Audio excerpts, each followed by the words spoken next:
اینجا پدر بزرگ ما تو خونش برج داشته و نگهبون داشته، از روستا نگهبونی میدادن. کارم مثلا جار بلدم ببندم. قدیم با که جوون روزی ساعت جار می‌بستم. در ورودش هم بالاست، درش هم چوبی بود، منم یادمه. درش هم بالا گذاشتن که دزد نتونه آتش بزنه.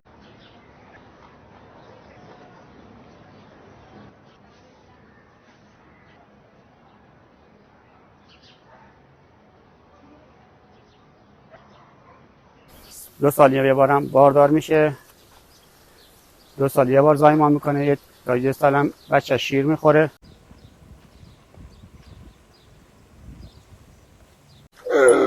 چطوره 20 روزشه بچهش.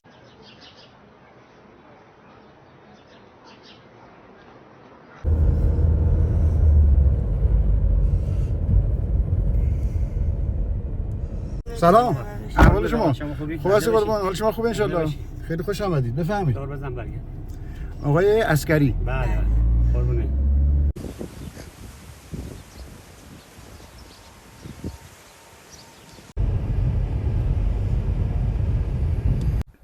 اومدیم روستای باقرآباد، اینم قلعه باقرآباده که قدیم عنوان حصار بوده. مردم تو روستا کار میکردن، روستام تو خونشون زندگی میکردن، شبا به خاطر حفظ جون خودشون، حفظ مالشون میمدن داخل قلعه. خونه داشتن؟ بله قدیم بیرون دفاعی بوده، بس که شب از نگهبانی و حفاظت از اموالشون. حالا همون چیزی که داشتن قدیم، مثلا یکم خرما داشتن، یکم گندم داشتن که شب میادن داخل و روزم دور میرفتن بیرون دنبال کارشون. اینا نخلستانای روستایی باقرآباده. بله.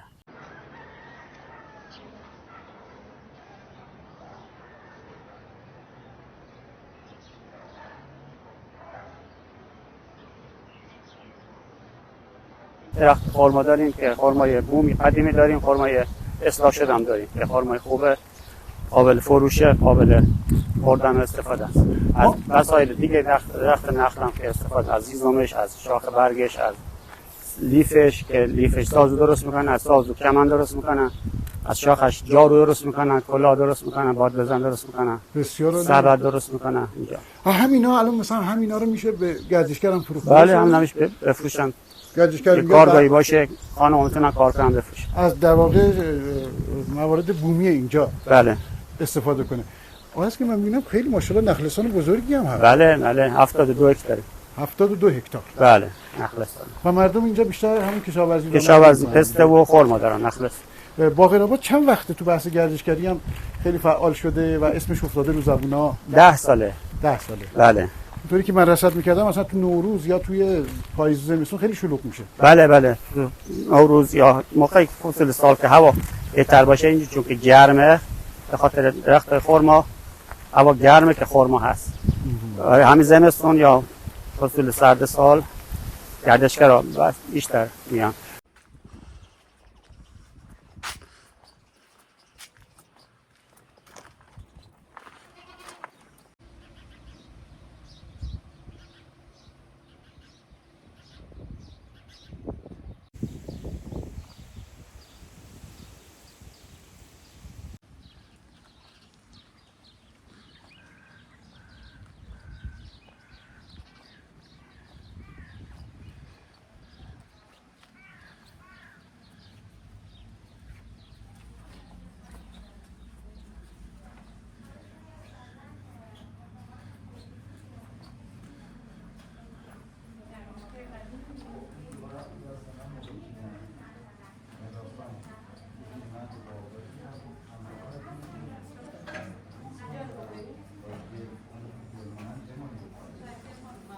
اینجا قلعه تاریخی باقرآباد، اقامتگاه بومقلعه آریس.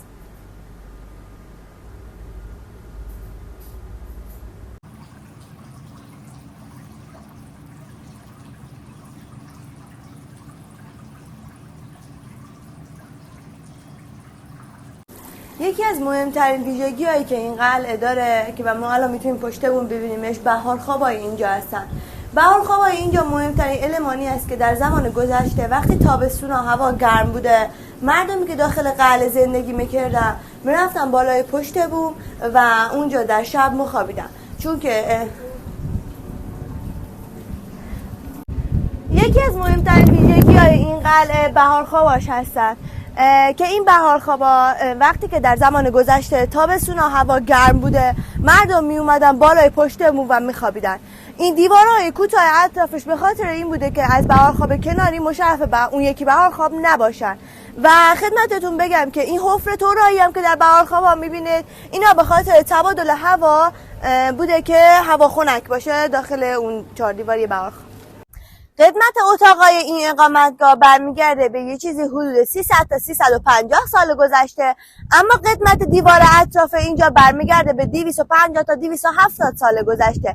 یکی از مهمترین ویژگی‌های این اقامتگاه گرد بودن شکل قلعه هستش و همچنین یه نکته داره که حتی برج‌های دیدبانی این اقامتگاه هم گرد شکلن.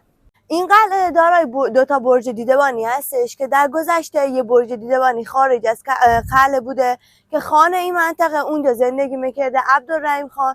از اون برج دیدبانی امنیت این روستا رو در برابر دشمن یاغی تامین میکردن، ولی وقتی که اون نخلا بلند شده و از اونجا نسبت به اینجا دید نداشتن، مردم با کمک خان منطقه اومدن اطراف روستا رو حصار کردن.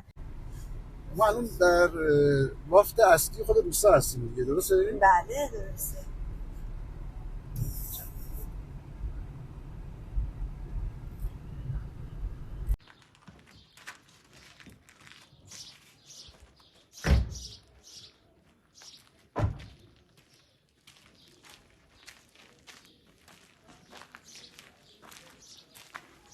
خوبی آقای عسکری؟ بله حال شما خوب ان شاء الله؟ سلامتی ان شاء الله. اینجا کجاست؟ خونه پدر منه. خونه پدریتون؟ بله بسیار عالی. بفرمایید. خودشون هم همینجا ساکن. بفرمایید. اینا چیه جناب عسکری؟ اینا کلاه حصیریه که با برگ درخت خرما بافته شده. اینم که جاروه با شاخه درخت خرما میبافند برای جارو. اینم که لیف خرماست، ما بهش میگیم سیس. لیف خرما. لیف درخت خرما. اینم سازوه. ما میگیم سازو ولی قدیم ما میگفتن بهش منال. منال. آره از این باری که درست میکردم از لیفای خرما. بعد چیه اون منال چیه؟ تناب دیگه. بله تناب. کار تناب انجام باری که بعد به هم میتابونن یک کمند بهش درست میکنن. کمندم کمنده. آره باش بالا درخت خرما میرفتیم. آها دور کمر میبندن. آره میبندن بالا درخت خرما. بسیار عالی. بسیار.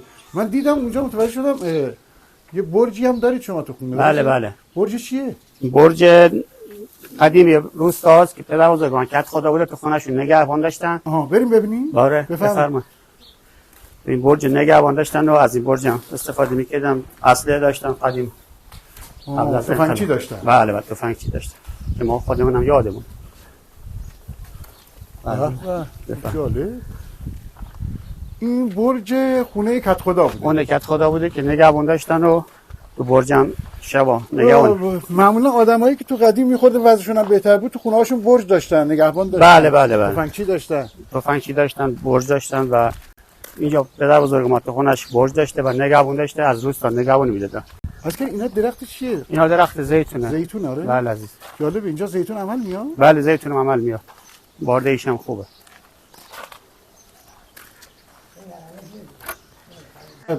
خشت و گل دیگه؟ بله. پدر بزرگ بابای من ساختن خودشون. اوشون هم کت خدا بودن. پدر بزرگ منم کت خدا بوده که همینجا اینم خونه‌شون بوده. برج هم مشرف خونه‌شون بوده و این خونه‌شون بوده. بله بله این خونه کت خدایی آخرین کت خداییه. بله بفهمید. بفهم. به چه جالب. حالا اینو شما بهش صفه میگین؟ بله اینم صفه است. دو تا صفه داشته یکی اونور یکی اینور. خودشون تو اتاق صفه بوده. بله بله. مسیر خونه‌شون از این ور بوده. یک مسیرشون به باغ بوده و به برج و به این الان کوچه میشه؟ بله بله. چقدر جالب بریم ببینیم. بفرمایید. از این کوچه خشتی‌ها. بله از این کوچه خشتی است. این درب ورودی خونه‌شون بوده که درب داشته، درب چوبی قدیم و حالا قسمتی بلوک چینی شده و قدیم درب داشت و این دالون میشه ثابت. بله شما میگین دالون ثابت نمیشه. ما میگیم راهرو. راهرو. بله. این راهرو میاد. ثابت خیلی بزرگ و بله. از صفه خیلی بزرگتره. بله. بفرمایید. بچه جالب این الان ما در خانه کت خدای باقرآباد هستیم. روستای باقرآباد. بله سال 73 ایشون فوت کردن. پدر بزرگ پدرتون کت خدا پدر بزرگتون کت خدا، بله. پدرشون هم کت خدا بوده. بله پدرشون جدشون کت خدا کلا کت خدا. بسیار عالی، بسیار عالی. چه با صفاست این خونه. بله. هنوز هم استفاده می‌کنین از خونه؟ بله بله هنوز هم استفاده میکنم. اینم ورودی تو به طرف باغ بوده. به طرف باغ ورودی خونه‌شون بوده، جلو خونه‌شون باغ داشتن. بله. پدر بزرگتون هم اینجا زندگی اونا می‌کنه. قلعه زندگی تو می‌کردن. قلعه بله زندگی. بله. صد تو سال قلعه پیش اومدن پدر بزرگ مثلا خودم اومده اینجا که اینجا ساختن و بعد اینجا دیگه زندگی می‌کردن با خودشون. پدر بزرگ پدرم تو قلعه زندگی می‌کرد. آره. من برام جالب بود قلعه بله. اهالی روستا موقعی که برای دفاع از خودشون تو اونجا زندگی می‌کردن یا نه اصلا کلا روستا داخل قلعه بود؟ نه بیرون زندگی می‌کردن، شبا می‌رفتن داخل قلعه برای دفاع از خودشون. این پایینش انبار بوده که الان هم هست، درش جداد. بله. در ورودش هم بالاست، درش هم چوبی بود، منم یادمه. درش هم بالا گذاشتن که دزد نتونه آتش بزنه.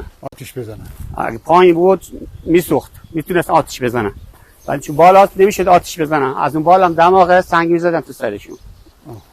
دماغ اون برج صاف ورودی دره. معمولا کلوخی سنگ مینداختن رو سر. آره اون دماغ اون سنگ مینداختن میخورد تو سر کسی که خواست وارد برج بشه. درش هم چوبی بوده، بالا گذاشتن که قابل اشتعال نباشه. بله. آقای عسکری میبینم شتر هم داری. بله شتر هم داریم. در واقع از بافق به سمت کرمان هر چقدر ما بریم دیگه بحث شتر زیاد میشه دیگه. بله بله بله. و یکم از شتر برام بگو چه منفعتی داره، چه آمدایی داره، چه کارایی داره، چه زحمتی داره. شتر با گرما سازگاره و هوای بافق هم علفای بیابون و خار شتر زیاده. و اینجا براش خوردنش راحته. عاشق خار شتر ها؟ بله عاشق خار شتر. و چیزی هم هست منفعت هم داره چون که میتونیم بریم نزدیکه؟ بله بله هیچ کار نداره، آروم خوبه. شتر بلندی هم هست. بله 2 سال یه بارم باردار میشه، 2 سال یه بار زایمان میکنه، یه سال هم بچه شیر میخوره. بله. بعد 1 سال دوباره دور باردار میشه، سال بعد زایمان میکنه، یعنی 3 سال یه بار یه بچه میاره. پس ما با حساب شیر شتر هم از اینجا استفاده میشه بله دیگه. لبنیات بله بله شیر شتر هم اینجا استفاده میشه. بله فکر کنم یه 20 متری باشه. 4 طبقه است. 4 طبقه؟ آره 4 تا 3 متر 13 متره، 14 متر باشه. از اینجا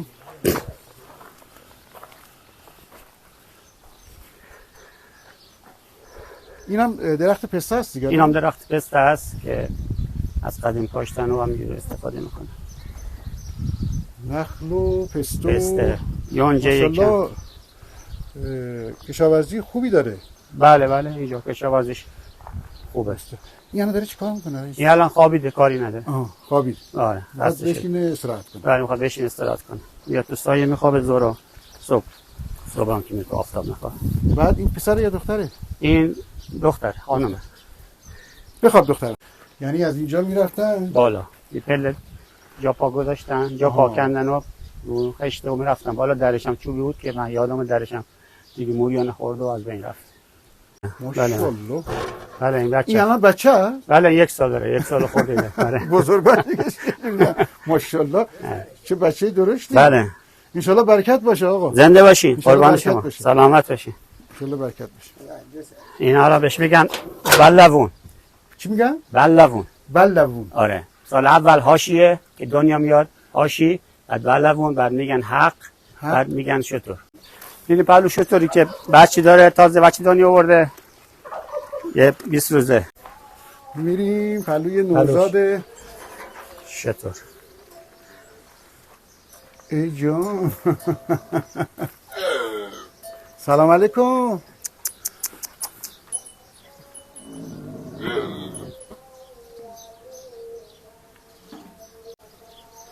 این الان 20 روزشه آره؟ بله بله 20 روزشه. شتر 20 روزشه، بچهش 20 روز زایمان کرده، بچهش هم نره. بچهش هم نره. آره شتر جمع بازه. نژاد پاکستانی. بله بله. شترهای بومی محل یکم از خردترن، ریزترن، کوچیک‌ترن. چه رنگ خوبی هم داره این شتر. بله رنگ خوشگل قشنگ. خدا نگهدار. الان برای این کوچیکه اسم نذاشتین؟ این حاشیه اسمش. حاشیه؟ بله. گفتیم وقتی آره. حاشیه. حاشیه. بعد بلبون میشه. بلبون دوره نوجوانیش میگن. 2 سالگی مثلا. 2 سالگیش. 1 سال که رد شد میشه بلبون. بله. بعد سوم میشه مجی یا حق یا مجی. نر باشه بهش میگن مجی، حق باشه ماده باشه بهش میگن حق. بعد 4 سالی که شد نر باشه میشه گود، ماده باشه میشه شتر. یعنی برای شتر شدن 4 مرحله باید بگذرونید. 4 سال ها بره. 4 مرحله باید بگذرونه. 4 سال هم باشه که دیگه 5 سال هم کشه زایمان میکنه. اما اینو که نگهداری میکنید خودتون مثلا بیابون نمیره چی بهش میدین غذا؟ یا علفای بیابون رو جمع میکنیم بهش میدیم. خودتون علفای بیابون رو یا همین شاخهای درخت خرما رو با دست خورد میکنیم بهش میدیم. کا بهش میدیم، کا گندم، کا جو، کا مندو بهش میدیم. و یا شورای بیابون رو جمع میکنیم با خارشتون.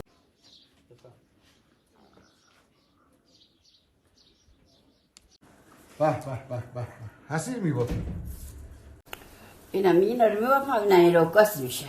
سبد میشه آره؟ سبد میشه. این کاسه سبد. چقدر زیباست.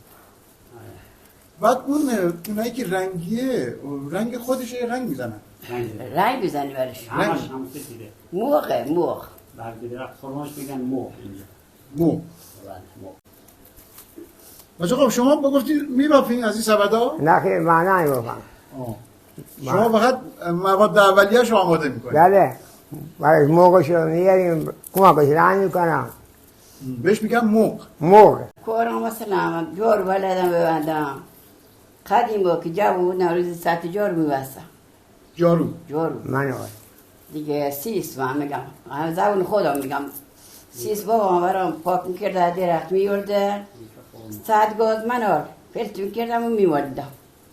تو روستا کاری اتفاق افتاده که باعث بشه اشتغال زایی بشه کاری باشه؟ بله الان کادر آقای دکتر اکبر پور اومدن اینجا یا کردن چند تا کاری گردن مسافر میان میرن اگر کسی یه چیز داشته باشه میخرن یکی دیگه خونه دو پسر دایی من درست کرده اونم شب و مردم میان اینجا شام میخورن این دو تا نون بایی الان باقر و داره که نداشتیم. آفرین. آقای عسکری من فکر کنم همینا مثلا همین سبدایی که خانم میبافن مثلا میشه تو همین قلعه هم به گردشگران فروخت. بله بگه ببریم بیان میخرن. وقتی ببینن بیان میخرن باز زن. خود باقرآباد با شهر چقدر فاصله داره؟ 10 کیلومتر. 10 کیلومتر. بله. روستاییه که نزدیک به شهره. بله.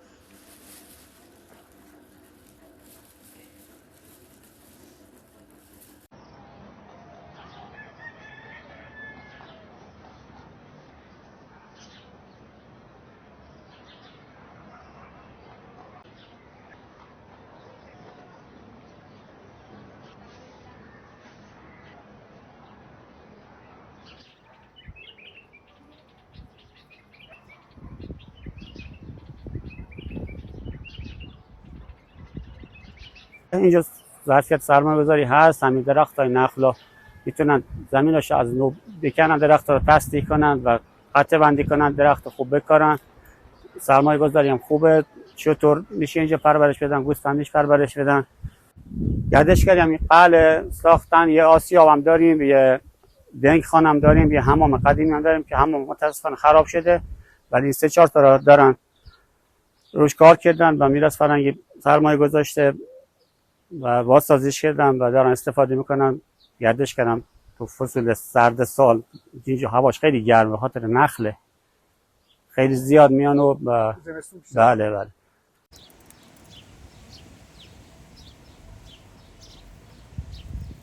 آقا بخیر. کجا میری؟ سلامتی. اینا چیه میبری؟ اینا حالا به یونجا.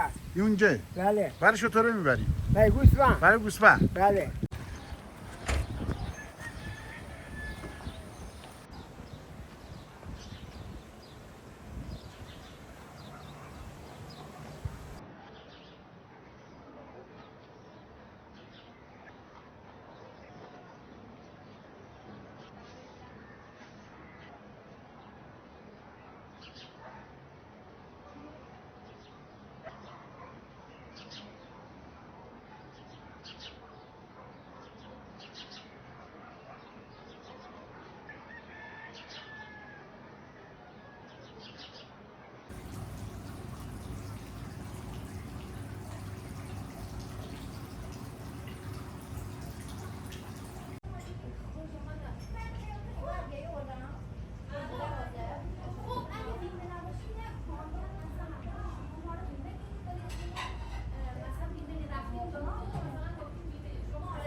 این روستا در گذشته برای دفاع کردن از خودشون می اومدن داخل قلعه میموندن و اینکه در روز امنیت بیرون از قلعه برقرار بوده، اما در شب برای حفظ امنیت خودشون برمیگشتن و داخل قلعه زندگی میکردن و حتی بعضی از مردمی که داخل این قلعه زندگی میکردن حیوانات خودشون هم اینجا کنار خودشون نگهداری میکردن. این اقامتگاه دارای 45 تا اتاق هستش که 35 تا از این اتاقای اقامتی هستن و بقیه این اتاقا در امور مختلفی استفاده شدن.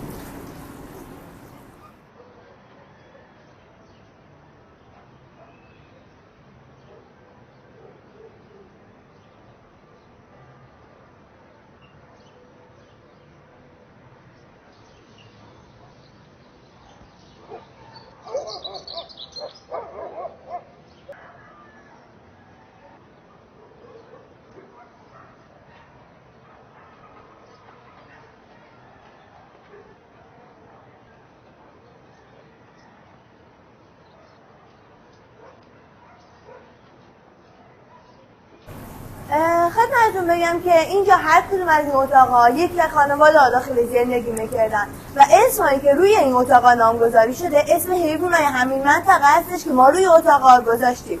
اگر به سقف‌های بالای سرتون دقت کنید، این سقف‌ها رو ما خودمون پوشوندیم و اینا باز بوده و حکم یک کوچه رو داشته.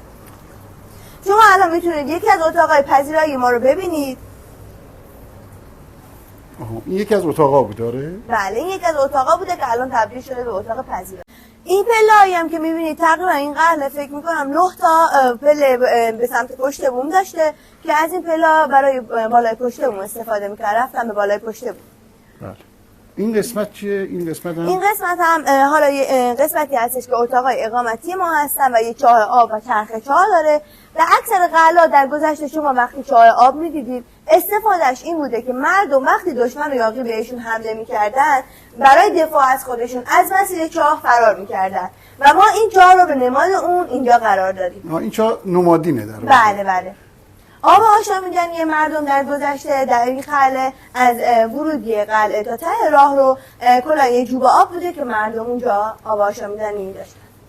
بسیار.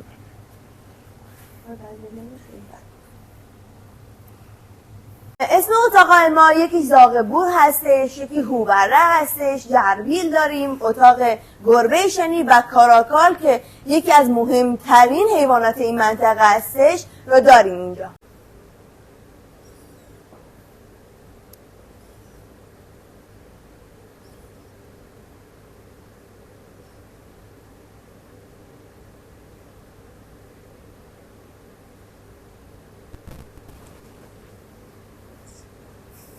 اسم این اتاق کاراکال هست.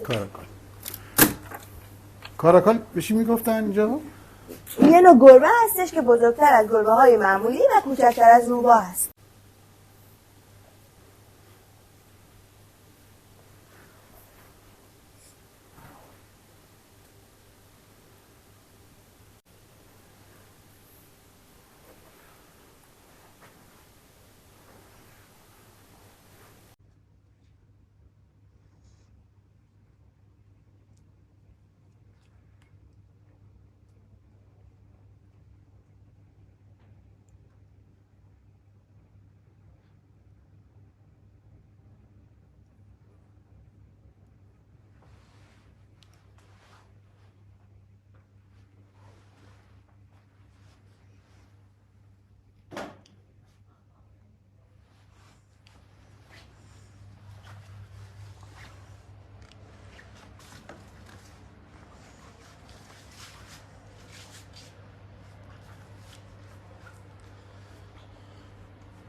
آقای دکتر اکبرپور کسی که این قلعه رو مرمت و بازسازی کردن 3 کتاب ترجمه کردن که یکیش توانمندسازی زنان از طریق گردشگری، ظرفیت سازی جوامع محلی برای توسعه گردشگری و یکی دیگه از کتاب‌های ایشون دستورالعمل‌های جهانی برای ایجاد توسعه و مدیریت اقامتگاه‌های بومی که شما میتونید عکس این قلعه رو روی این کتاب ببینید و این کتاب منبع دکترای دانشجوهای مدیریت جهانگردی هست.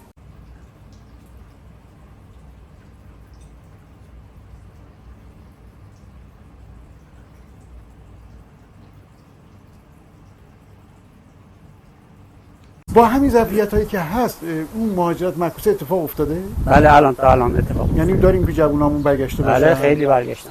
بسیار بله همه رفته بودن 2 خانوار بودن الان 50 خانوار. ماشاءالله. بله دور برگشتن. یعنی از 2 خانوار 3 خانوار رسیده 50. بله.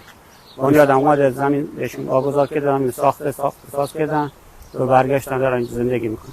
بسیار عالی. نونوایی نبوده، نونوایی زدن، مدرسه نبوده، برشون سرویس گذاشتن. بچه‌هاش میارن شهر دور میارن. بله. خوب شده الان خدا رو شکر.